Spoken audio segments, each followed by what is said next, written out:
Darating sa Pilipinas si South Korean President Lee Jae-myung para sa isang state visit mula March 3 hanggang 4 sa paanyaya ni Pangulong Ferdinand R. Marcos Jr.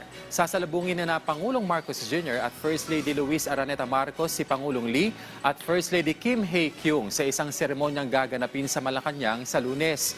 Magkakaroon ng bilateral meetings ang dalawang leader upang talakayin ang kooperasyon sa depensa, maritime, ekonomiya at kaunlaran. Gayon din ang people-to-people ties. Ito ang kauna-unahang pagbisita ni Lee sa bansa bilang Pangulo at unang state visit matapos magkabisa ang Free Trade Agreement ng Pilipinas at South Korea noong December 31, 2024. Inaasahan ding magkakaroon ng palitan ng pananaw ang dalawang leader hinggil sa usapin sa rehiyon at iba't ibang international issues bilang tugon sa masiglang ugnayan ng dalawang bansa.